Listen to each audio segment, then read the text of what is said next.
In 1944, C.S. Lewis wrote an article for a magazine called The Spectator, and in it he wrote an article called The Death of Words. And his observation was that over time, words slowly die as they're used to describe something and then used in its stead for something else. For example, he used the word Christian. And he said where Christian used to mean a follower of Christ, in his day, Christian came to mean something like good, like he's a good Christian boy. Words have power. And we've tried to see how words have power in our lives, and we see it utilized in the world where words that used to have one meaning now have a completely different meaning, and they become politicized and they become charged. Well, we have done everything we can to take power away from certain words and give other words new power.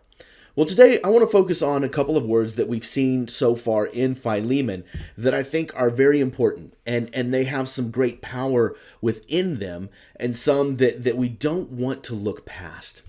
And so we're gonna catch these for a second, and we're just gonna focus on them because we've gotten 11 verses into the book, and we've already run across some very powerful words. The words we're going to focus on today are words like useless, words like brother, and also fellowship. And those are three words that we see in these letters so far that we want to take a look at. So first of all, let's start with the word useless. We're going to kind of work our way backwards a little bit, because in verse 11 of Philemon, Paul's talking about Onesimus, and he says, "Formerly he was useless to you, but now he has become useful both to you and to me." Now, this might seem like an unusual turn of phrase until you understand the meaning of the word Onesimus. You see, the word Onesimus, the name Onesimus, actually means useful. So Paul is playing on the name of Onesimus to show how even though his name meant Onesimus, his name meant useful, he was actually useless before, because he was someone who just simply did bidding out of obligation, not out of love, not out of anything else. And now, though, Paul says he has become useful. So he has truly become his namesake. And this is an important thing for us, because as we look at this and as we go back to verse 6, Paul talks about the partnership with us. Paul talking about the partnership that Philemon has had with him. Now, the word partnership in this was one that we have run across a number of times in Christianity, and it's one that we use a lot, and that's koinonia, that's fellowship. So Paul here is talking about a deep regard, and how now what once was just this surface level thing has now become far deeper. And where someone that was useful was useless has now become extremely useful for the kingdom of God.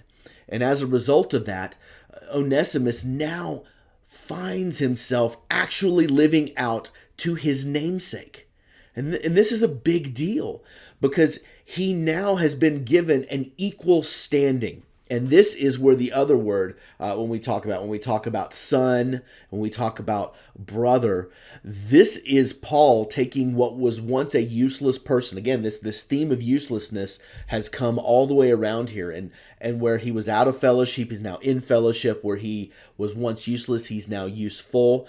Now he's gone from the elevation of a lowly slave who literally has no rights to suddenly being on equal standing with the master, with Philemon himself.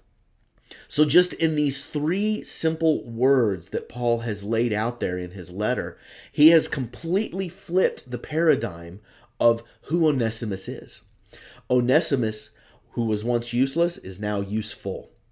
Onesimus, who was once out of fellowship as an outsider, as a slave, is now one within the fellowship, the deepest of fellowships. Because when you talk about a partnership back then, you talk about something that was truly deep and truly intimate. And not only that, his elevation has now risen to that to be equal of Philemon. So 3 words, so much power. Okay, tomorrow, we'll see if we can't wrap this thing up.